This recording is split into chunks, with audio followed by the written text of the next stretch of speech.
para que si tardo sepas cómo debes conducirte en la casa de Dios, que es la iglesia del Dios viviente, columna y baluarte de la verdad.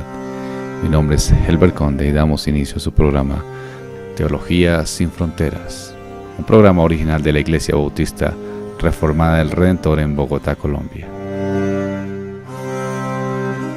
Hoy el profesor y candidato a doctor en Historia de la Iglesia Cristiana, Joel Servan, analizará el capítulo 7 de la Confesión de Fe de Londres de 1689, del Pacto de Dios, buscando responder, entre otras, las siguientes preguntas. ¿Cuál es la maldición de la ley? ¿Cómo sabemos del Pacto de Gracia? ¿Cuándo arranca? Bienvenidos.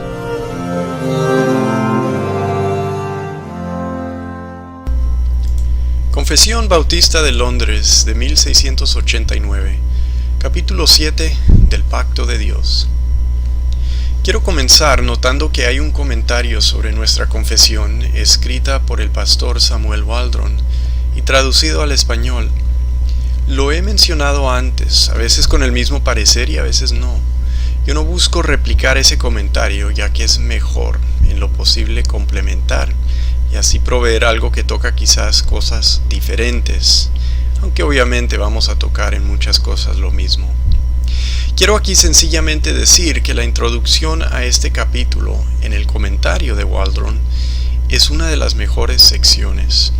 Les recomiendo, si pueden, buscarlo y leerlo, que es una breve introducción en forma pausada, y lo pueden leer en forma pausada, porque trata sobre el uso de la terminología de los pactos y la relación de los pactos teológicos a los pactos mencionados en la Biblia, y no son iguales. Son distintos los pactos de la Biblia a los pactos que desarrolla nuestra teología, pero obviamente se tienen que relacionar y se relacionan. Eso es lo que hace esta parte en el comentario de Sam Waldron. También contiene al final otra sección larga sobre el concepto de un pacto en la Biblia, que puede ser de ayuda al que busque más información avanzada sobre esto. Son cosas que yo no voy a tratar, así que se las recomiendo.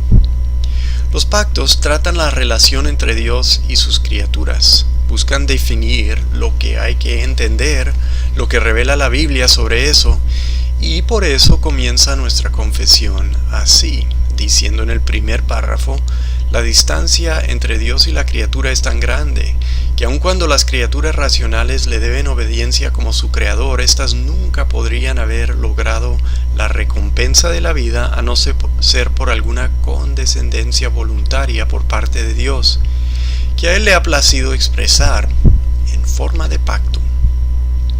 La descripción de la distancia entre el creador y la criatura no siempre me satisface bien. Yo no niego esta distancia. A la misma vez parece decir que es imposible que Dios se relacione con nosotros naturalmente. Pero el hombre es hecho en semejanza a Dios y por consecuencia es como Dios en algo. Es decir, Dios nos diseñó para relacionarnos con Él. La forma en la que la confesión afirma el contraste, la distancia, me parece contradecir el propósito de la imagen de Dios que somos. A la misma vez, yo entiendo que Dios no es su creación, y esa es la distancia entre Dios y su creación, el creador y su creación. La creación es algo que no es Dios, y Dios es algo que no es nada en su creación. Son absolutamente y permanentemente distintos en ese sentido. Esta es una afirmación ontológica. El ser de Dios no es como un ser creado. La ontología habla del ser, de lo que es un ser. Se puede decir que Dios no es un ser según nuestro concepto, o que es más allá de nuestro concepto de ser. Si nosotros somos dentro de la creación y Él está afuera de la creación, por decirlo así, que no es de la creación, pues Él no es nada de lo que nosotros tenemos concepto, pero sí le podemos conocer. Siendo esto verdadero, ¿cómo se puede relacionar Dios con su creación, ya que Él no es nada como algo creado? El mecanismo de un pacto es una forma de superar el problema filosófico sin entrar en toda la filosofía compleja de eso, de cómo tratar con un ser totalmente distinto. ¿Cómo hablas con uno que no es parte de lo creado? ¿Cómo se relacionaban Adán y Eva con Dios? La teología reformada postula un pacto como el término bajo el cual habla de esta misteriosa relación. Sabemos que Dios usa pactos porque leemos la Biblia y vemos que ahí tiene pactos. Pacto con Noé, pacto con Abraham, pacto con el pueblo de Israel en Sinaí a través de Moisés, pacto con David, nuevo pacto. Son pactos que encontramos en la Biblia. Creemos, además, que Dios siempre salva a cualquier ser humano que se salva por la gracia de Jesucristo y nunca por obras. Y esto lo explicamos con el pacto de gracia, revelado progresivamente a través de la Escritura hasta llegar a Cristo en el nuevo pacto. Entonces postulamos también un pacto antes de la caída. ¿Sí? El pacto de gracia es después de la caída. Antes de la caída no fue necesario el pacto de gracia, pero ponemos este pacto de obras. ¿Sí? Aunque el pacto de gracia no fue necesaria, pues fue necesaria una relación con Dios, y sabemos que Dios usa pactos y sabemos que ahora usa el pacto de la gracia. Entonces llamemos esa relación que se obtuvo en Edén antes de la caída un pacto. Entendemos que el mandato de no tomar del fruto del árbol de la ciencia del bien y del mal fue un pacto. Y ese pacto expresaba esto que dice Dios a nosotros: obedece y vivirás. La verdad es que sí hubo un árbol de la vida de la que no comieron. Y yo creo que Dios colocó este árbol cerca al árbol prohibido para conducirlos a ese árbol de la vida. Así podrían comer del árbol de la vida y obtener vida eterna. Esto hace que el tiempo en Edén lo interpretemos como un tiempo de prueba. Si pasan la prueba, obtienen más vida, o vida abundante, o vida más allá, o un estado ya sin prueba, permanente, algo así. Pero si fallan la prueba, obtienen muerte y condena. Y eso es lo que sucedió. Otra cosa que vemos en este párrafo es que habla del ser humano como un ser racional que debe obediencia. Es decir, podemos entender, y porque podemos entender, tenemos responsabilidad.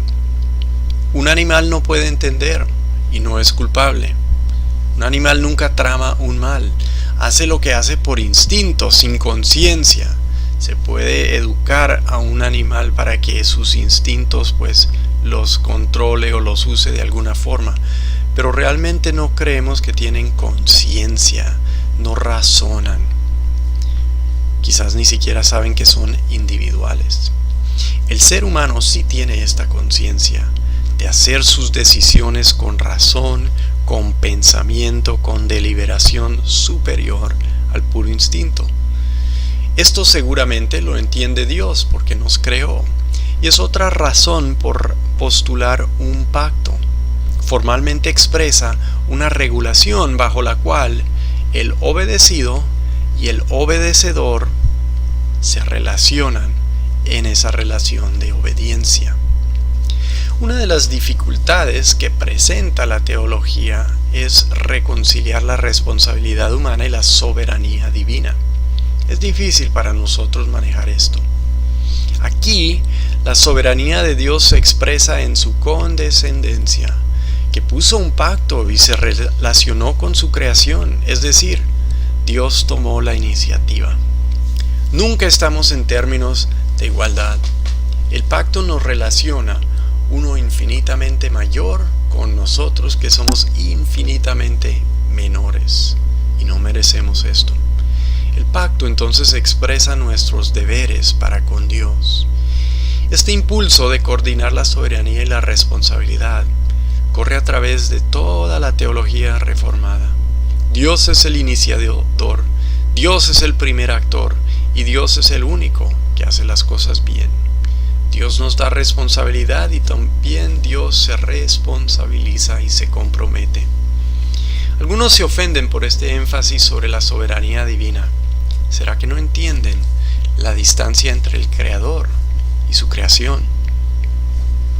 Siguiendo con el segundo párrafo del 7º capítulo de la Confesión, dice así: además, habiéndose el hombre acarreado la maldición de la ley por su caída, agradó al Señor hacer un pacto de gracia en el que gratuitamente ofrece a los pecadores vida y salvación por Jesucristo, requiriéndoles la fe en Él para que puedan ser salvos y prometiendo dar su Espíritu Santo a todos aquellos que son ordenados para vida eterna, al fin de darles disposición y capacidad para creer.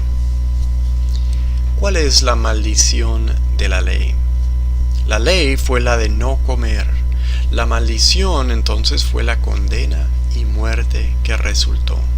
En el día que comas, morirás, dijo Dios. Ahora estamos hablando del pacto de gracia, y en este pacto de gracia, que ahora menciona el párrafo 2, es muy distinto al pacto de obras.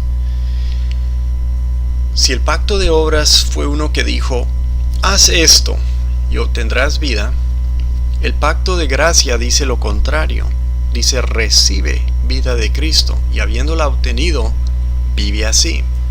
No hacemos algo para merecer la salvación, más bien hacemos lo que resulta de haber sido salvos. La terminología del pacto de gracia busca preservar la soteriología, que es la doctrina de la salvación de los protestantes.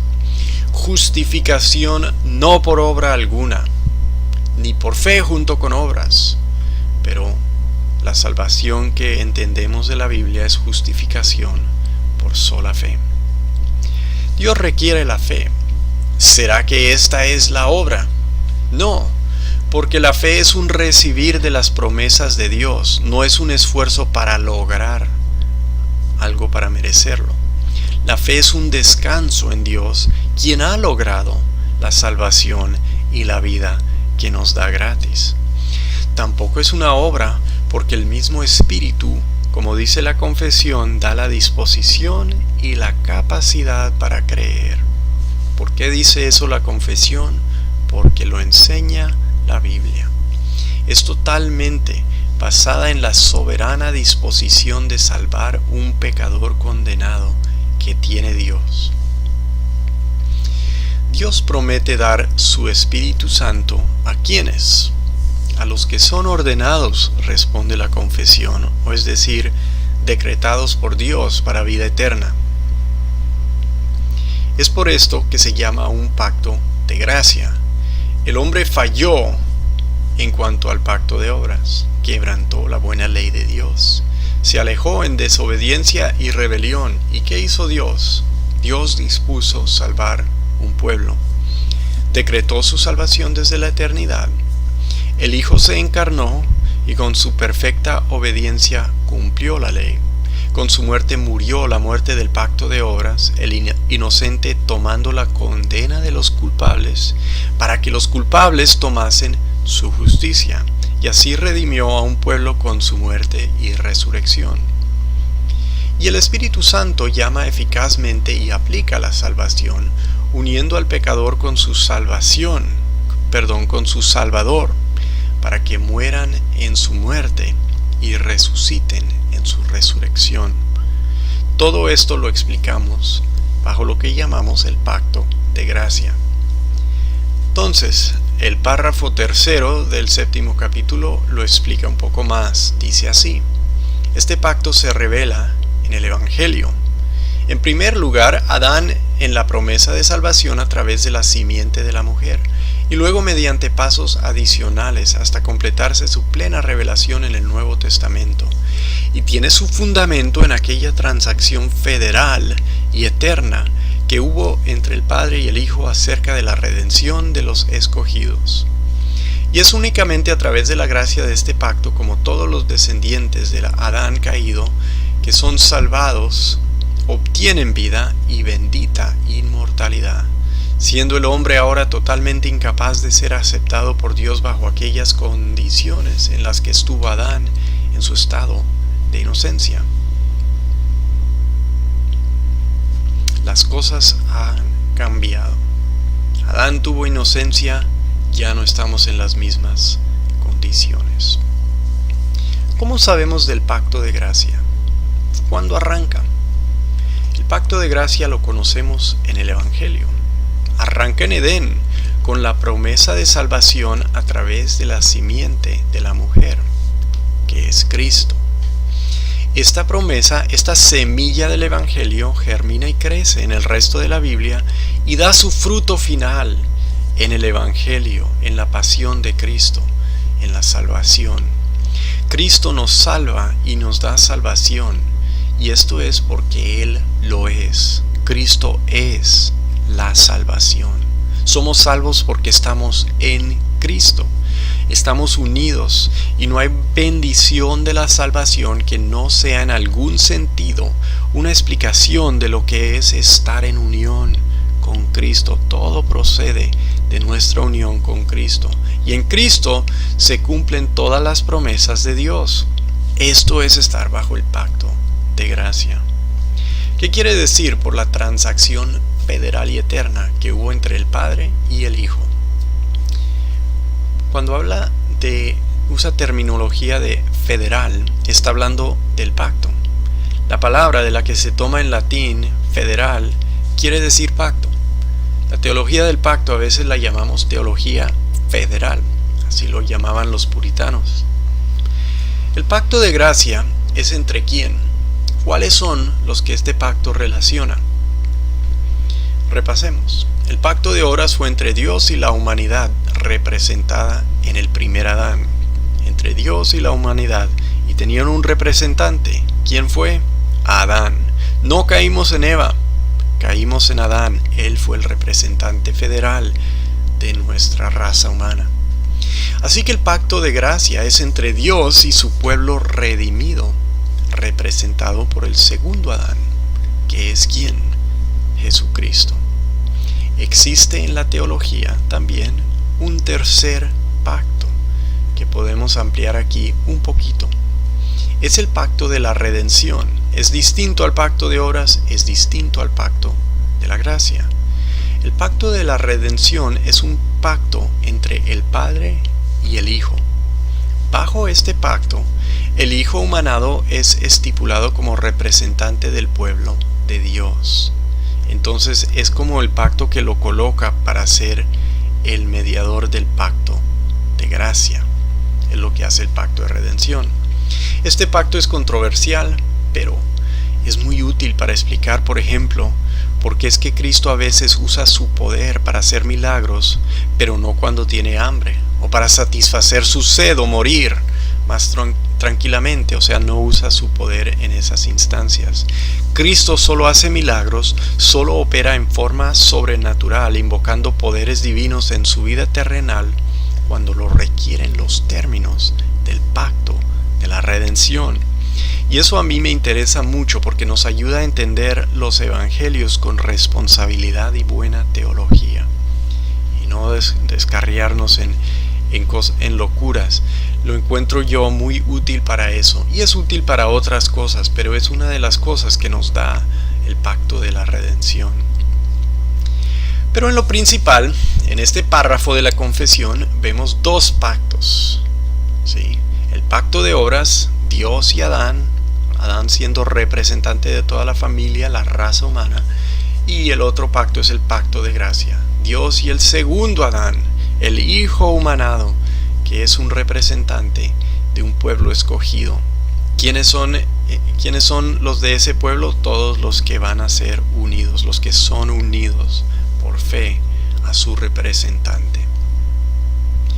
La confesión concluye el capítulo hablando de la incapacidad que ahora existe para el ser humano de que sea aceptado bajo los términos del pacto de obras. El pacto de obras decía, recordemos, haz esto y vivirás. Este pacto de obras sigue siendo sentido por el ser humano, es como un eco que no se ha callado aún. Lo puedes ver en todas las religiones falsas. Sigue un sentido de esos términos que ya no nos favorecen. Piénsalo, ¿cuántas religiones no enseñan que la clave de la salvación es que uno se porte bien? La religión natural, o sea, la religión falsa, la que no es revelada por Dios en Cristo, esa religión es un regreso fútil al pacto de obras. Es decir, una vez tenemos la idea de un pacto de obras, podemos ver que sí concuerda con la Biblia, con la enseñanza y lo que dice la Biblia en Génesis, y también con la experiencia humana de la religión. Tiene sentido. La verdadera religión es aquella en la que Cristo, por sus méritos, obtiene vida y la ofrece a los que no tienen y nunca pueden obtenerla por méritos. Es gratuita. Las demás religiones, que son religiones falsas, enseñan que uno por su propio esfuerzo puede hacer algo para meritar vida. Y eso es el quebrantado pacto de obras, que vive, sí, como un eco, como un fantasma en la conciencia del ser humano y su corazón entenebrecido. Esta verdad la volveremos a tocar más adelante, la verdad de la verdadera salvación, con más detalle. Esta verdad, la verdad del Evangelio, es algo que nunca debemos perder, pero sí es algo que el hombre natural busca ignorar. Y las religiones falsas se prestan a eso. Y algo al cual el mundo y el diablo nos quieren enceguecer a la verdadera religión. Todo esto trae muchas preguntas sobre la ley, sobre los imperativos del Nuevo Testamento, sobre el arrepentimiento y la vida cristiana. La confesión va a tocar todas estas cosas en su orden debido y en forma que dejará claridad sobre la coherencia de esta teología reformada y protestante.